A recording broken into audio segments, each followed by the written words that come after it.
당신의 연애가 10번 중 10번 모두 비극으로 끝났다면 그것은 통계적으로 절대 우연일 수 없습니다. 혹시 당신의 연애 실패 확률이 이미 태어날 때부터 80% 이상 결정되어 있었다면 믿으시겠습니까? 우리는 누구나 무의식 속에 사랑의 설계도를 하나씩 품고 태어납니다. 이 설계도가 잘못 그려져 있다면 아무리 좋은 사람을 만나도 결국 부실 공사로 무너지게 되죠. 당신의 연애가 매번 무너졌던 건 당신의 잘못이 아니라 당신이 지고 있는 설계도가 애초에 파괴를 향해 있었기 때문입니다. 이제 그 지독한 반복을 끝내기 위해 우리 마음속에 숨겨진 3가지 설계도의 실체를 아주 냉정하게 파헤쳐 보겠습니다. 첫 번째 설계도는 불안형입니다. 이들은 마치 전신에 화상을 입어 피부가 한꺼풀 벗겨진 사람과 같습니다. 타인은 느끼지도 못할 아주 작은 바람에도 극심한 통풍을 느끼죠. 상대의 연락이 평소보다 5분만 늦어져도 마음속에서는 이미 이별이라는 장례식이 치러집니다. 이들에게 사랑은 갈증을 채워줄 생명수와 같지만 동시에 아무리 들이부어도 채워지지 않는 밑빠진 독이기도 합니다. 상대에게 필사적으로 매달리고 확인받으려 하는 행동은 단순한 집착이 아닙니다. 내가 버림받으면 죽는다는 비상벨을 울리기 때문에 선택한 처절한 생존 전략인 겁니다. 하지만 아이러니하게도 그 비상벨 소리가 너무 커서 정작 사랑해야 할 상대방을 겁주어 쫓아버리고 맙니다. 두 번째 설계도는 회피형입니다. 이들에게 사랑은 감미로운 노래가 아니라 나를 가두는 창살입니다. 누군가 자신의 영역 안으로 발을 들이는 순간 본능적으로 성문을 걸어 잠그고 해자를 깊게 파버리죠. 이들에게 독립심은 생존을 위한 마지막 보루와 같습니다. 상대와 가까워질수록 숨이 막히고 다정한 손길조차 나를 잡아먹으려는 포식자의 발톱처럼 느껴져 도망칩니다. 이들은 사랑을 하지 않는 게 아닙니다. 사랑받는 순간 자신의 자아가 사라질 것 같은 공포를 느끼는 겁니다. 그래서 이들은 가장 가까워야 할 연인에게조차 차가운 침묵이라는 가장 날카로운 무기를 휘두르며 자신을 보호합니다. 마지막 설계도는 안정형입니다. 이들의 설계도는 비바람에도 흔들리지 않는 단단한 요새와 같습니다. 상대가 멀어져도 나라는 존재가 무너지지 않는다는 강력한 확신이 뿌리 깊게 박혀 있죠. 이들은 사랑을 전쟁터가 아니라 평온한 안식처로 만듭니다. 갈등이 생겨도 대화라는 도구를 써서 부서진 곳을 수리할 줄 압니다.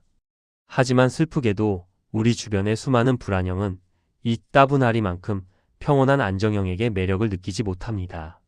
오히려 나를 벼랑 끝으로 몰아넣고 피를 말리게 하는 회피형의 차가움에서 기묘한 스파크를 느끼곤 하죠. 왜 우리는 나를 가장 아프게 할 사람을 기가 막히게 찾아내는 걸까요? 그것은 당신의 설계도가 익숙한 고통을 운명적인 사랑이라고 오해하고 있기 때문입니다. 지금 당신의 손에 들린 설계도가 어떤 모양인지 정확히 확인하지 않으면 당신은 다음 연애에서도 똑같은 비극의 주인공이 될 수밖에 없습니다. 당신의 소중한 인생이 더 이상 연애라는 이름의 도박판에서 탕진되지 않도록 이제 이 위험한 설계도들이 서로 어떻게 엉켜 당신의 삶을 망치는지 그 잔혹한 연결고리를 들여다봐야 합니다. 제 다음 이야기는 당신이 왜 그토록 치명적인 상대에게 끌릴 수밖에 없었는지 그 지옥 같은 자석의 원리에 대해 이어집니다. 왜 당신은 하필 나를 가장 아프게 할 그 사람에게 자석처럼 이끌리는 걸까요? 여기에는 99%의 사람들이 속아 넘어가는 소름 돋는 심리적 함정이 숨겨져 있습니다. 지금부터 제가 드리는 이 경고를 듣지 않는다면 당신은 평생 운명이라는 이름의 감옥에 갇혀 피눈물을 흘리게 될지도 모릅니다. 우리는 흔히 심장이 터질 듯이 뛰는 상대를 만났을 때 운명적인 사랑이 시작되었다고 믿습니다. 하지만 생존 심리학의 관점에서 그 요동치는 심장 박동은 사랑의 신호가 아니라 당신의 뇌가 보내는 위험 경보일 확률이 매우 높습니다. 불안형과 회피형이 만나는 순간 세상에서 가장 잔혹하고도 완벽한 파괴의 왈츠가 시작됩니다. 불안형의 설계도는 끊임없이 온기를 갈구하고 회피형의 설계도는 침범받지 않을 냉기를 고집하죠. 이 둘은 마치 자석의 N극과 S극처럼 서로를 향해 미친 듯이 돌진합니다. 불안형은 회피형의 그 차갑고 신비로운 분위기를 내가 채워줘야 할 외로움으로 오해합니다. 반대로 회피형은 불안형의 그 뜨거운 헌신을 나를 절대로 떠나지 않을 안전장치라고 착각하며 안심하죠. 하지만 이 평화는 아주 잠시뿐입니다. 조금만 거리가 가까워지면 회피형은 본능적으로 뒷걸음질을 치기 시작합니다.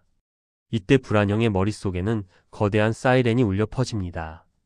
상대의 사소한 말투 변화, 늦어지는 답장 하나에 온몸의 세포가 곤두서며 다시 그를 끌어당기려 발버둥 칩니다. 하지만 당신이 다가갈수록 상대는 더 깊은 동굴 속으로 숨어버리죠. 여기서 비극의 정점이 나타납니다. 불안형은 이 과정에서 느껴지는 극심한 고통과 간절함을 지독한 사랑이라고 정의해버립니다. 심리적 금단 현상이 주는 괴로움을 열정적인 사랑의 증거로 뒤바꿔 생각하는 겁니다. 이것은 사랑이 아니라 도박판에서 돈을 잃을 때 느끼는 도파민의 장난에 불과합니다. 회피형 역시 이 굴레에서 자유롭지 못합니다. 이들은 상대가 매달릴 때 비로소 자신의 우월함과 독립성을 확인하며 안도감을 느낍니다. 하지만 상대가 지쳐서 한 발짝 멀어지려 하면 그제야 다시 다가가 짧은 다정함이라는 미끼를 던지죠.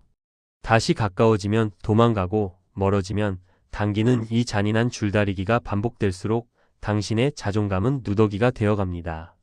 두 사람의 설계도가 서로의 결핍을 가장 아픈 방식으로 자극하며 맞물려 돌아가기 때문입니다. 이 톱니달 바퀴는 멈추지 않습니다. 누군가 한 명의 영혼이 완전히 갈려 나가기 전까지는 말이죠. 여러분 부디 착각하지 마세요. 당신이 느끼는 그 애타는 감정은 운명이 아니라 당신의 낡은 설계도가 만들어낸 오작동입니다. 익숙한 고통을 안전하다고 느끼는 그 무의식의 습관이 당신을 지옥으로 인도하고 있는 겁니다. 평온하고 따뜻한 사랑이 지루하게 느껴진다면 당신은 이미 이 파괴적인 왈츠에 중독된 상태일지 모릅니다. 이제는 그 자석의 강력한 인력을 강제로라도 끊어내야 합니다. 당신의 인생이라는 귀한 자산을 더 이상 이미 빠진 독에 쏟아붓지 마세요. 그렇다면 이 지옥 같은 루프에서 벗어나려면 대체 무엇부터 시작해야 할까요? 당신의 뇌가 보낸 가짜 신호를 구분하고 무너진 경계선을 다시 세우는 구체적인 방법이 바로 다음 장에 준비되어 있습니다. 다음 장에서는 이 파괴적인 굴레를 끊어내고 나를 지키는 실전 생존법에 대해 이야기하겠습니다. 지금 이 순간에도 당신의 귀한 시간과 에너지는 모래성처럼 허물어지고 있습니다. 만약 당신이 지금의 설계도를 바꾸지 않는다면 10년 뒤에도 똑같은 눈물을 흘리며 밤을 지새울 확률은 99.9%에 수렴합니다. 이제 그 지옥 같은 반복을 끊어내고 당신의 인생을 구출할 마지막 골든타임이 찾아왔습니다. 사랑이라는 환각지에서 깨어나 진짜 생존을 위한 심리적 방어벽을 세워야 할 때입니다. 이 지독한 굴레에서 벗어나기 위한 첫 번째 생존 전략은 당신의 뇌가 울리는 가짜 비상벨을 무시하는 겁니다. 상대의 연락이 두절될 때 느껴지는 그 타는 듯한 통증은 운명적인 사랑의 갈증이 아닙니다. 그것은 단지 당신의 낡은 설계도가 만들어낸 오작동일 뿐입니다. 그 벨이 울릴 때 상대에게 전화를 거는 대신 당신의 호흡에 집중하며 스스로를 달래는 연습을 시작해야 합니다. 상대의 침묵이 당신의 존재, 가치를 결정하게 두지 마세요. 당신은 타인의 확인 없이는 숨 쉴 수 없는 인질이 아니라 스스로 정원을 가꿀 수 있는 주인이라는 사실을 뼛속 깊이 새겨야 합니다. 두 번째 전략은 효율적인 의존을 배우는 겁니다. 많은 사람이 독립적인 사람이 되어야 한다는 강박에 아예 마음의 문을 닫거나 반대로 상대에게 모든 열쇠를 넘겨버립니다. 하지만 건강한 관계란 열쇠를 각자 쥐고 필요할 때만 문을 열어주는 형태여야 합니다. 내가 불안할 때 나 지금 조금 불안해. 확신을 줄 수 있어? 라고 명확하게 요구하세요. 이때 회피형은 당신의 요구를 비난으로 받아들이고 도망갈 것이고 안정형은 당신의 손을 잡아줄 겁니다. 이 단순한 질문 하나가 당신의 인생을 망칠 오답을 걸러내는 가장 강력한 필터가 됩니다. 상대가 도망간다면 슬퍼하지 마세요. 그것은 당신의 설계도가 비로소 독소를 배출하고 있다는 긍정적인 신호입니다. 마지막으로 가장 고통스럽지만 중요한 과정은 지루함이라는 백신을 맞아야 한다는 겁니다. 불안형과 회피형의 짜릿한 불꽃에 중독된 사람들에게 안정적인 사랑은 평심하고 밋밋하게 느껴질 수 있습니다. 자극적인 조미료에 길들여진 입맛에 맑은 물이 아무 맛도 나지 않는 것과 같죠. 하지만 당신의 생명을 유지하는 것은 독한 술이 아니라 투명한 물입니다. 처음에 느껴지는 그 지루함을 안전함의 증거로 다시 정의하십시오. 가슴이 뛰지 않아도 밤에 발을 뻗고 잘 수 있는 사람, 내 일상을 파괴하지 않는 사람을 선택하는 것이 바로 당신의 설계도를 전면 수정하는 길입니다. 여러분, 사랑은 당신을 갉아먹으며 유지하는 소모전이 아닙니다. 오히려 당신이 거친 세상에서 살아남을 수 있도록 등을 밀어주는 든든한 보급로가 되어야 하죠. 지금 당신이 쥐고 있는 그 낡고 찢어진 설계도를 이제는 과감히 찢어버리세요. 당신의 마음은 누군가의 변덕에 휘둘릴 만큼 가벼운 자산이 아닙니다. 오늘부터는 타인의 뒷모습을 쫓는 일을 멈추고 당신 자신의 내면을 수리하는데 그 에너지를 집중하십시오. 스스로를 지킬 수 있는 단단한 울타리를 세울 때 비로소 당신의 정원에도 진정한 평화가 찾아올 겁니다. 당신의 마음이 오늘도 무사히 생존하기를 진심으로 바랍니다. 지금까지 생존 심리학이었습니다.